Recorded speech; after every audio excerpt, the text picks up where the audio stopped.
السلام علیکم every one, مائی نیم از معروف فاروق اور ابھی میں آپ کو کروانے والی paragraph number 4 the saviour of mankind کا. اس کے reading translation words meaning start کرتے ہیں. یہ بہت چھوٹا سا پیراگراف ہے، آسانی سے ہو جائے گا. when حضرت محمد صلی اللہ علیہ وآلہ وسلم was 38 years of age, he spent most of his time solitude. اس کا مطلب ہے جب حضرت محمد صلی اللہ علیہ وآلہ وسلم 38 سال کے تھے، وہ آپ صلی اللہ علیہ وسلم اپنا زیادہ وقت سولیٹیوڈ کا مطلب ہے تنہائی اور غور و فکر یعنی میڈیٹیشن میں گزار دیتے.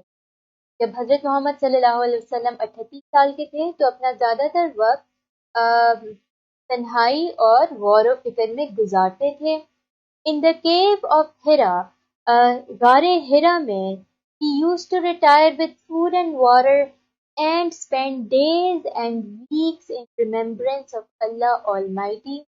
وہ غار ہرا میں کھانا اور پانی لے کر چلے جاتے تھے اور کئی دن اور ہفتے اللہ کی یاد میں گزار دیتے تھے. ڈیفیکلٹ ورڈز دیکھیں. سولیٹیوڈ کا مطلب ہوتا ہے تنہائی یعنی کہ اکیلے وقت گزارنا. اس کا ہم کر سکتے ہیں لونلینس. ویسے لونلینس کا مطلب ہوتا ہے کہ کافی اکیلا پن.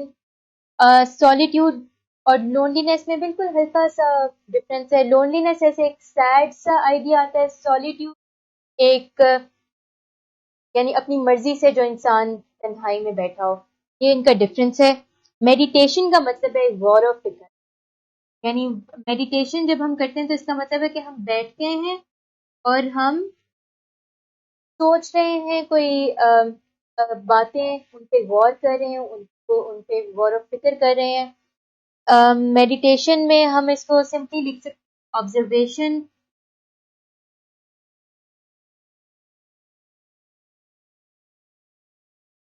پھر ہمارے پاس ہے کیو.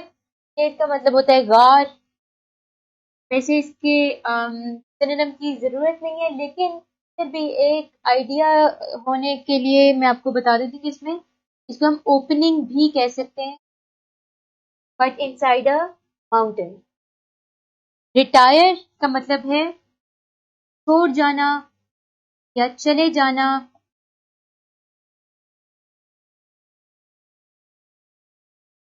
چلے جانا اور اس کے لیے ہم سینونیم لکھ سکتے ہیں ایگزٹ. ٹو ایگزٹ یعنی ریٹائر ٹو بیڈ بھی کہہ سکتے ہیں. اب کام شام چھوڑ کے سونے جا رہا ہوں. ریٹائر انٹو اے کیو کا مطلب ہوگا کہ کام باقی دنیا چھوڑ کے وہ عبادت کے لیے غار میں چلے جاتے تھے. ریممبرنس کا مطلب ہے یاد، یادداشت نہیں صرف یاد. اور ریممبرنس کے لیے ایک اور ورڈ میں اس کو کر لیتے ہیں ریکلیکٹ یا میموری. سمپل. ایک بہت چھوٹا سا پیراگراف تھا، بڑا آسان سا پیراگراف ہے. اس کے ورڈز آپ یاد کریں اور اس کو پریکٹس کریں. میں آپ سے اگلے پیراگراف کی